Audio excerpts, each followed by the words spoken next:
Hi guys, I hope you're all doing well and staying safe and healthy. Welcome to my kitchen. This is how I'm going to have to be recording for you. I did try to record this video of myself actually doing the writing, but when I played the video back, everything was mirrored, meaning that all of the writing on this board was backwards. So I'm going to have to figure out another way. But for right now, this is what I'm going to be recording for you to walk you through today's lesson. So I know on Thursday we did talk about angles and measurement. And for example, at the very top, so right over here, I have a right angle. And we know that a right angle measures 90 degrees. Okay, so angles are measured in degrees. Now, if it were an obtuse angle, it would be more than 90 degrees, but less than 180. And if it were an acute angle, it would be less than 90 degrees. So, how can we use our knowledge of measurement with angles to work with today's lesson? So I did also start talking about the measurement of a circle. And a circle measures 360 degrees. So let's just say that right over here, okay, is where our angle starts. And let's say I turn this arrow all the way up. Okay, now it's at 90 degrees. And then if I turned it all the way to the left to become a straight angle, okay, and it would measure 180 degrees. So I've already gone halfway around a circle.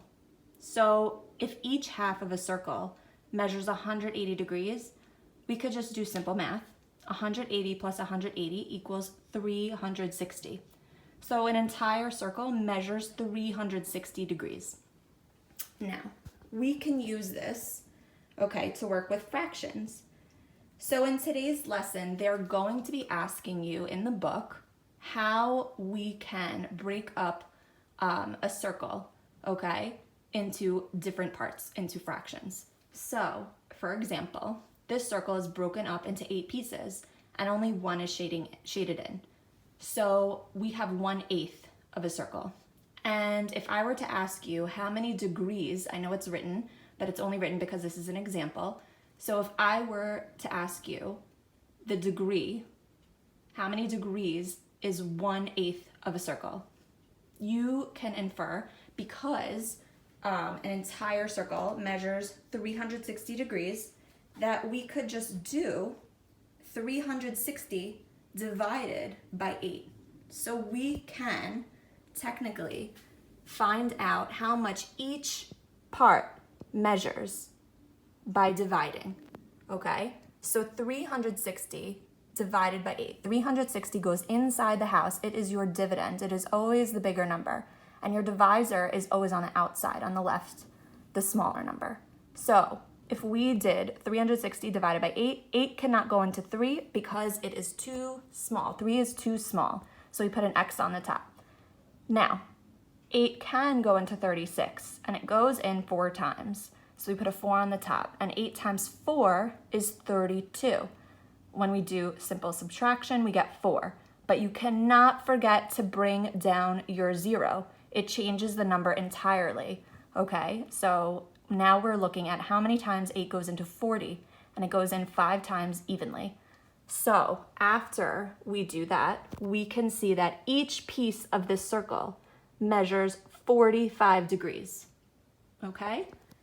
And just to take it a step further, let's say I were looking for 2/8 of a circle. I want to know how many degrees 2/8 of a circle measures out to be. So I could just do the same thing. I could find out how many degrees each piece measures, and then I could just add 45 plus 45. Same thing if it were asking you what 3/8 of a circle were.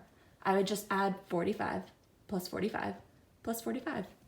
Okay? If you have any questions at all, please feel free to message me on Google Classroom or email me at my Hafter email, jegoldberg@hafter.org.